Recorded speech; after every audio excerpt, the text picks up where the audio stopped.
Salut les soldats, j'espère que vous allez bien, que tout se passe très bien pour vous. Pour les nouveaux, bienvenue sur notre chaîne Causons d'Afrique et d'amour. Mon nom c'est Imhotep en hommage à ce grand savant africain de la vallée du Nil. Aujourd'hui nous sommes mercredi et mercredi c'est cours d'histoire. Comme vous le savez, ça fait 2 semaines, je crois, que nous avons commencé une série de cours d'histoire depuis la création du monde jusqu'à aujourd'hui. Et la semaine passée, nous avons entamé des discussions sur un terme très important, celui de la création du monde. Donc 3 thèses s'opposent. La création du monde selon les scientifiques, la création du monde selon les créationnistes, c'est-à-dire les religions, l'islam et le christianisme.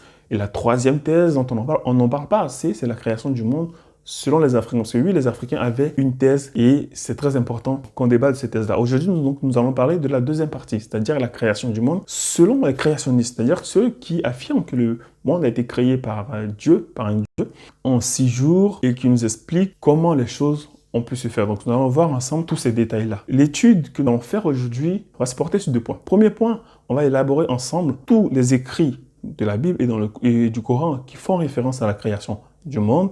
Et dans un second point, nous allons voir, et je pense que ce second point sera un peu tendu. Ils vont dire, oui, mais qu'est-ce qu'il raconte? Non, calme.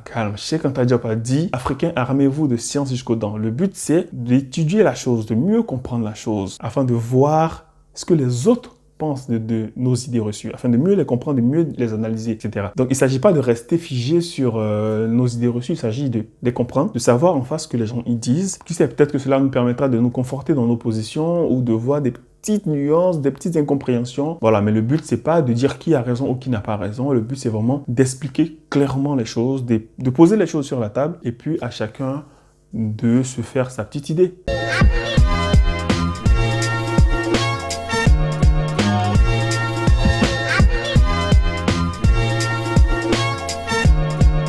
Nous allons commencer cette étude en parlant de la Bible. Donc, un livre nous parle clairement de la création du monde, c'est le livre de la Genèse. Le livre de la Genèse fait partie des 5 livres écrits par Moïse. Et ce livre-là, il est clair sur la création du monde. En tout cas, il nous donne des arguments très intéressants qu'on va voir ensemble sur la création du monde.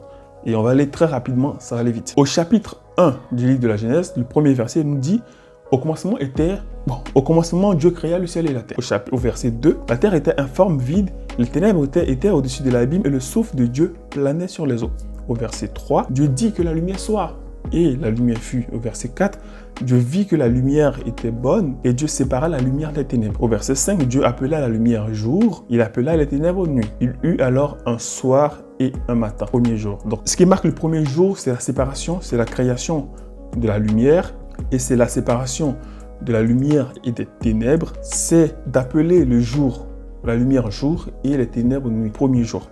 On continue donc au verset 6, Dieu dit qu'il y ait un firmament au milieu des eaux et qu'il sépare les eaux. Au verset 7, Dieu fit le firmament et sépara les eaux qui sont en dessous du firmament et les eaux qui sont au-dessus. Et ce fut ainsi. Il eut un soir et il eut un matin, deuxième jour. Donc on voit clairement dans le deuxième jour la séparation du ciel et de la terre, la séparation des eaux. Au verset 9, Dieu dit, les eaux qui sont au-dessus du ciel, qu'elles se rassemblent en un seul lieu et que paraisse la terre ferme. Donc on voit là l'apparition de la terre ferme. Au verset 10, Dieu appela la terre ferme terre et il appela la masse d'eau mer. Dieu vit que cela était bon. Donc on va aller rapidement au verset 16. Pour ceux qui veulent avoir le détail, je sais que vous pouvez trouver le livre de la Genèse en version numérique sur Internet. Cela vous permettra de peut-être mieux voir de quoi il s'agit. Donc, on part directement au verset 16. Le verset 16 nous dit « Dieu fit les 2 grands luminaires, le plus grand pour commander le jour et le plus petit pour commander la nuit. Dieu fit également les étoiles. » Donc, on voit dans ce verset 16 la création du soleil et de la nuit, enfin de la lune et des étoiles. Au verset 17, Dieu les plaça au firmament du ciel pour éclairer la terre. Au verset 18, pour commander ce que Dieu a fait dans le verset 16, donc on nous dit pour commander le jour et la nuit, pour séparer la lumière des ténèbres, et Dieu vit que cela était bon. Au verset 19, il eut un soir et un matin, 4e jour. On va s'arrêter là pour ce qui est de la Bible. Donc là, on voit clairement que le monde a été créé, si vous voulez, cette première partie a été créée en 4 jours. Donc au départ, création du ciel et de la terre, création de la lumière, séparation des eaux, Dieu fait reculer les eaux pour faire apparaître la terre ferme, et le 4e jour, Dieu crée le soleil, la lune et les étoiles. Mais que nous dit le Coran? Que dit le Coran sur la création du monde? On va voir ensemble. Je rappelle que dans le Coran, les choses ne sont pas faites de la même façon que la Bible. C'est-à-dire qu'il n'y a pas d'ordre chronologique, il n'y a pas un livre qui va nous parler ou un chapitre qui va nous parler que de la création du monde. Non, il y a des sourates qui évoquent des points importants sur la création du monde et c'est ce que nous allons voir ensemble. Prenons d'abord le verset 54 de la sourate 7. Votre Seigneur, c'est Allah qui a créé les cieux et la terre en 6 jours. Donc 6 ayam, la traduction précise, 6 ayam, A-Y-A-M. Au verset 59 de la sourate 25, il est écrit « C'est lui qui en 6 jours, en 6 ayam, a créé les cieux, la terre et tout ce qui existe entre eux. » D'autres versets nous apportent des précisions, tels que le verset 30 de la sourate 21 qui nous dit par exemple « Ceux qui ont mécru n'ont-ils pas vu que les cieux et la terre formaient une masse compacte? Ensuite, nous les avons séparés et fait de l'eau toutes choses vivantes. Ne croiront-ils donc pas? D'autres versets également apportent plus de précision dans la nature des choses. Et c'est le verset 47 de la sourate 51. On nous dit par exemple que le ciel, nous l'avons construit par notre puissance, nous l'étendons constamment dans l'immensité. C'est un point important parce qu'on nous dit dans le Coran que la terre a été créée, on crée la terre, mais les choses sont sans cesse en évolution. Les choses continuent d'évoluer. Je poursuis.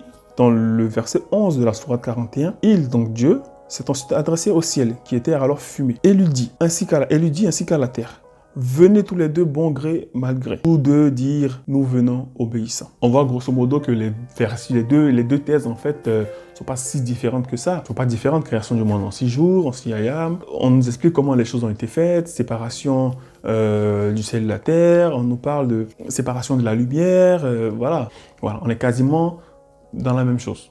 Place maintenant à la deuxième phase qui est la phase critique. Et là, attention, quand je préfère préciser, parce que je sais que les gens vont être tendus, non. Calme. Il ne s'agit pas de critiquer tel, non. Il s'agit de mettre les choses sur la table. Comme là, je le disais, on va mettre clairement sur la table ce que les autres disent de la thèse chrétienne et musulmane. Donc, je vais simplement vous lire. Comme ça, on ne dira pas que ça vient de moi ou quoi que ce soit, d'accord? Je vais simplement vous lire. Donc, il y a une partie des gens, par exemple, qui affirment que, déjà, au regard de ce qui est marqué dans le livre de la Genèse, les gens constatent une incohérence. Donc, dans le chapitre 1, selon eux, on nous parle de la création du monde. Donc, en 6 jours, le 7e jour, Dieu s'est reposé. Mais ils retrouvent une différence dès qu'on passe du prochain chapitre, c'est-à-dire le chapitre 2. Ils voient, selon eux, une différence au niveau de l'ordre de la création, au niveau de la durée, au niveau de la façon dont les choses sont créées. Donc, par exemple, dans le chapitre 1 que je viens de lire avec vous, on nous explique que l'homme a été créé en dernier, donc le 6e jour. Mais sauf que quand on arrive, selon eux, quand on arrive dans le chapitre 2, on voit tout autre chose. On nous explique que l'homme a été créé avant les animaux, simplement. Et on va lire ensemble, on va les vérifier si ce qu'ils disent est vrai. On va lire ensemble le chapitre 2, le verset 5 du chapitre 2 du livre de la Genèse. Donc, je lis. « Aucun buisson n'était encore sur terre, aucune herbe n'avait poussé, parce que le Seigneur n'avait pas encore fait pleuvoir la terre. Il n'y avait pas d'homme pour travailler le sol. Mais une source montait de la terre et irriguait toutes les surfaces du sol. Alors le Seigneur Dieu modéla l'homme avec la poussière tirée au sol. Il insuffla dans ses narines le souffle de vie et l'homme devient un être vivant. » Donc là, bon, ça confirme ce que... Bon, c'est vrai que clairement dans ce chapitre-là, on dit qu'il y a eu d'abord création de l'homme avant la création des animaux, par exemple, avant la création des plantes. Donc on voit clairement qu'il y a deux versions différentes et les gens, bon, n'arrivent pas à comprendre. Peut-être qu'il y a une explication à ça, j'en sais rien. Pas le but. Deuxième argument de ceux qui critiquent la version chrétienne, bizarrement selon eux, ils remarquent la similarité avec des textes plus anciens, comme les textes sumériens, les textes mésopotamiens, les textes égyptiens qui nous parlent également, qui ont aussi, selon eux, le même récit de la création du monde. Donc, on nous parle de la création du monde en 6 étapes, en 7 étapes. Donc, 6 étapes plus une étape supplémentaire. Ceux qui critiquent estiment qu'il y a eu copie clairement des textes beaucoup plus anciens. Donc, pour eux, rien que ça, ils ne peuvent pas croire en l'authenticité des écrits de la Bible. Pour eux, ce ne sont pas des livres saints, en fait. S-A-I-N-T. Ce ne sont pas des livres saints qui sont... voilà. Parce qu'il s'agit de textes de personnes qu'ils ont qualifiées, que les chrétiens ont qualifiés qualifiés de polythéistes et de pécheurs et extraterrestres. Nous allons aller maintenant aux critiques faites, aux thèses écrites dans le Coran. Donc dans mes recherches, je suis tombé sur un site musulman aussi et on nous parle, c'est pas vraiment une critique, hein, si vous voulez, mais il y a des petits points qui paraissent un peu fous. Voilà, donc, et l'auteur de ce site nous expliquait que c'est peut-être un problème de traduction, peut-être, ou un problème de compréhension, peut-être un problème d'interprétation, j'en sais rien. On va aborder clairement ces points qui sont évoqués. Donc en fait, le point majeur se cristallise sur la traduction d'un mot. Donc le mot jour en arabe, ayam, A-Y-A-M. Donc les jours au pluriel, c'est ayam.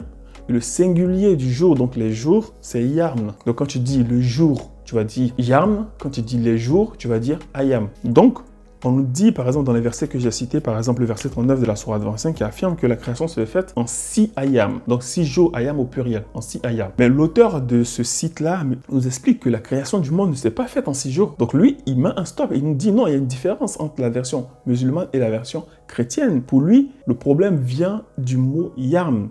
Et il nous explique, il nous donne des sourates, des références que les gens puissent comprendre. On poursuit. Dans le verset 5 de la sourate 32, on nous dit par exemple que du ciel à la terre, Dieu administre l'affaire, laquelle ensuite monte vers lui en un jour, donc en un yarm, équivalent à 1000 ans de votre calcul. Dans le verset 4 de la sourate 70, on nous dit un jour dans un yarm dont la durée est équivalente à 5000 ans. Donc on voit que dans deux sourates différentes, un yarm est égal à 1000 ans. Et dans l'autre, un yarm est égal à 5000 ans, pardon. Donc un jour est égal à 1000 ans, un autre jour est égal à 5000 ans. Donc c'est un peu confus. Donc moi, je pense que c'est une question de traduction, un problème de traduction ou de contextualisation. Voilà. Je pense que c'est très important d'apporter cette précision-là. Moi, j'ai pas la réponse à cette question-là. Je ne fais qu'évoquer ce que les gens disent, l'argument que les gens posent sur la table, ce qui leur permet de douter de la version, en tout cas de la création du monde, selon ce qui est écrit dans la Bible ou selon ce qui est écrit dans le Coran. Donc on va vous dire également ce que pensent maintenant les gens lambda ou les scientifiques. Je prends le cas d'un théologien qui n'est même pas scientifique, hein, qui est théologien, c'est-à-dire qui a étudié les textes religieux, qui nous dit comment concilier cette idée que l'homme est à l'image de Dieu, alors même que la Terre est perdue au milieu de milliards d'étoiles dans l'univers, dont les cosmologistes nous disent donc l'univers n'est pas unique. Donc il y a plusieurs univers selon les cosmologistes. Lui n'arrive pas à comprendre comment les textes religieux nous disent que l'homme est créé à l'image de Dieu, et quand on sait qu'il y a plusieurs terres, il y a plusieurs planètes, il y a plusieurs univers, on ne retrouve pas la même chose. Comment Dieu qui a créé l'univers a concentré toutes ces choses-là sur une planète, et puis bon, pour eux c'est tellement complexe, c'est tellement compliqué. C'est pas rationnel pour eux, c'est pas logique pour eux. Il y a également des scientifiques qui affirment, donc qui se posent la question, qui disent la Terre n'est pas conçue dans le but précis de nous satisfaire, nous les humains. Si tel avait été le cas, donc si Dieu, il pose la question, si Dieu avait eu l'intention de créer le genre humain, cela voudrait dire que tous ces mondes sont inatteignables et redondants. Donc pour eux, il y a également de la vie, de la présence. Si vraiment Dieu a créé ce monde, comme on le dit, il y a alors de la vie et de la présence sur toutes les planètes qui ont été créées également par Dieu, parce que Dieu a créé l'univers. Voilà, il a créé le soleil, il a créé tellement de choses, donc il y a forcément eu également la vie là-bas, sur toutes ces planètes-là. Ce qui n'a pas encore été prouvé jusqu'à présent, qui n'a pas été analysé et vu jusqu'à présent. Voici ainsi posés les différents arguments de ceux qui ne sont pas du tout d'accord, en tout cas des thèses chrétiennes et musulmanes. Voilà, les choses ont été simples, j'espère que tout le monde est resté tranquille, il n'y a pas eu d'injure, non c'est bon, c'est calme. Ok, super. Venez en commentaire nous dire qu'est-ce qui vous fait dire que vous êtes d'accord, pourquoi vous êtes d'accord, quels sont les éléments, d'accord, c'est les phrases, les textes, les éléments qui vous permettent, voilà, de façon, je sais pas, rationnelle ou pas, peu importe, on s'en fout, de nous dire si vous êtes d'accord ou pas du tout. Voilà, simplement. Et c'est vrai que le sujet peut paraître sensible, mais il faut qu'on arrête de faire de la religion un sujet sensible. On peut discuter, argument par argument. Je suis d'accord, je suis pas d'accord. On confronte nos idées. On n'est pas là pour forcément essayer de se convaincre. Ceux qui sont convaincus, tant mieux pour eux, tant pis pour eux, j'en sais rien. On est là pour simplement débattre. Parce qu'il ne faudrait pas que la question religieuse soit une future bombe à retardement, quoi. En Afrique, non. On peut discuter calmement. Je suis d'accord, ok, je suis pas d'accord, ok. Voilà, simplement. Ok, donc je vous dis à bientôt. Et n'oubliez pas que la semaine prochaine, nous allons aborder la troisième partie de cette thématique, c'est-à-dire la création du monde selon les Africains. Parce que oui, les Africains avaient et ont encore une vision, leur vision à eux, de la création du monde. Je vous dis à bientôt. Et n'oubliez pas, si ce n'est pas déjà fait, venez nous rejoindre, venez vous abonner à notre chaîne Causons d'Afrique et d'amour. Je vais vous laisser le lien descriptif et puis partagez massivement cette vidéo. À bientôt.